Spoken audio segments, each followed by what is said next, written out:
In the last tutorial, I showed you I just gave you a very small taste of what JSON was about, but I want to show you a real-life example, and that's what I did with demo8. Demo8.php is very, very similar to the previous ones, demo6. I'd say it's closest to demo6, so let me show you what happens. When I change the drop-down, it tells me how many counties I should expect. When I hit Get Details, now I get a very nicely formatted list. Now this is not anything that I could not do with just grabbing HTML. I'm using JSON. I could do this using what you've seen, say, demo 2 through demo 6. So there's no reason why I could not do that, but at some point I'm going to have to show you how to use JSON so that when we get into the more advanced web applications, demonstrations, that it will make sense. So let me go ahead and open up demo8 and show you what's going on. Alright, so once again at the top, this is nothing but a little bit of PHP to power the drop-down field. So we've got that information there, and let me scroll down. Alright, we're pulling in the latest version of jQuery, and we're using the form plugin. That's the same as demo 6. The HTML is very much the same. At document ready, we're appending this div with a target ID. That's going to be our target div ID. That's going to be our container where we're going to send the results. So, but notice that I've commented out. See these two forward slashes? That means that I've turned off the feature in the form plugin where we're sending this information straight back to the target div. Okay, so something has to happen once the information comes back. So before submit, we're still firing off this function down here called showRequest. On success, we're using a function called process JSON. So that's this function right here when it comes back, and I need to tell it. This is a new option that I have not turned on until now. I've turned on data type JSON. So I'm telling the form plugin that we're not sending back HTML or text, or XML. We're looking for JSON. That's what we're expecting. We're expecting JSON information. And just as I've shown you many times before in previous tutorials, we are binding this to the county form, the form with the ID county form, and these are the options that are being sent right here. Alright, so as with other tutorials, the show request, all that's doing is it's adding an extra name value pair. This time it happens to be JSON equals 1. And by the way, as I mentioned before, but it's worth repeating, I'm sending the information to results4.php, and I'll show you why that's important in a second. Now this is where, when I show you results 4, it's going to become obvious why, or I'm going to explain why you need to use PHP 5. Okay, so moving right along. Okay, so the function that takes over once the information comes back, when the JSON data comes back, this function takes over, and it grabs the JSON, is put into the JSON object, is put into the data variable.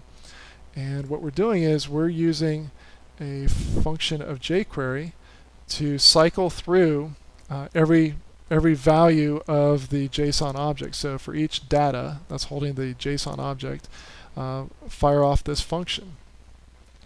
And this is where we are currently building we're adding to a variable we've set called county list, and this is HTML, li, this county. So this refers to the JSON information, county, and then close it off. And then what we're doing once we cycle through, so each function starts here and it ends right here. So once that has completed, once it is cycled through every bit of the JSON object, it's going to look for ID target div and put in the HTML and add an unordered list HTML, give it an ID of county list, and then put in the variable county list. These two have nothing to do with each other. I just happen to name them the same. So this is actually being, the reason why I put this in here is because I have some CSS cascading style sheet code that adds the nice green check marks. And then this information is being put right here, and then we close out our unordered list. So we add all that into the target div.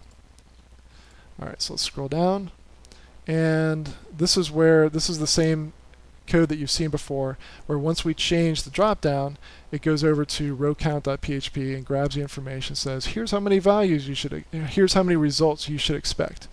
Alright, now I know that probably seemed like a mouthful, but let me show you what's going on. Let me hit refresh again. This is demo 8, just to make sure we're on the same page. So I hit 30% increase. So it says I should expect 3 counties with growth greater than 30%.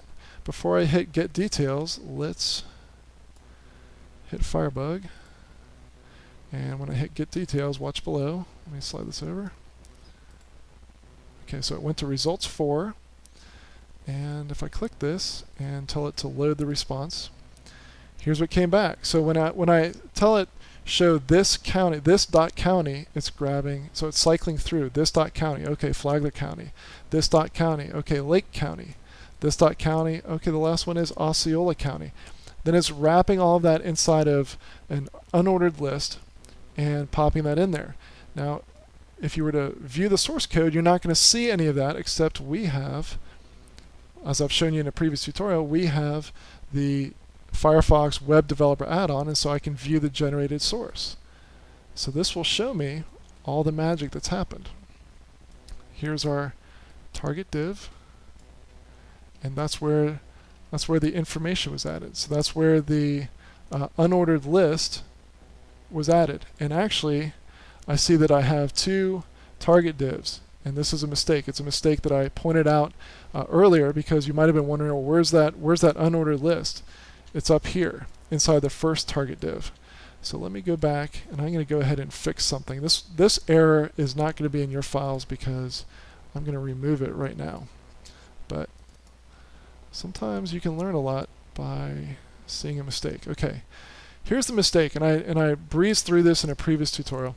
Notice that the first thing that I do is I look for a div with ID of main, and I add this div, our target div, so that we have a container to add this into. But then later on, and this is just a remnant from some other code that I've written, I'm doing the same thing again. So all I need to do is I need to remove this. So all I have to do is choose, look for form, ID of county form, field set, find, select growth. I could even, if you want to, I'll just show you that I can just remove this. So I can just skip all this, look for a form with ID of county form with a select field with an ID of growth. When it changes, do all this other stuff that you've already seen. Okay, I can save that.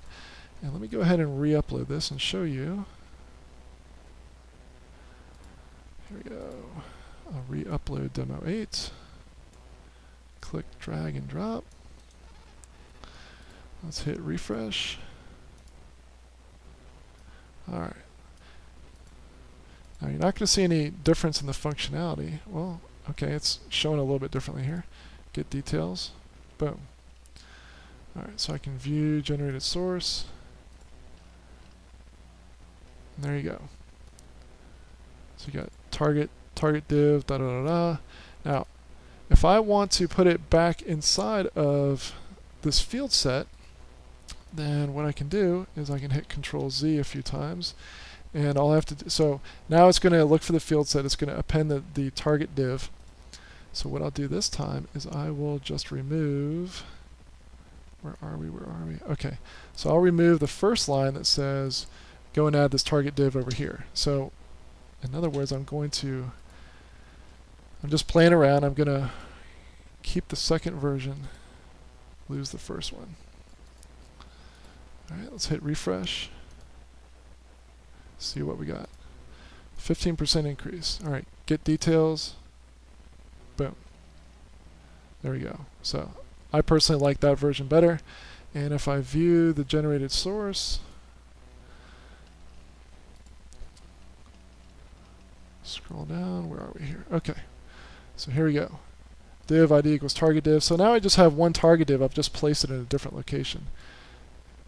unordered list with ID of county list, and then here's Clay County, Collier County.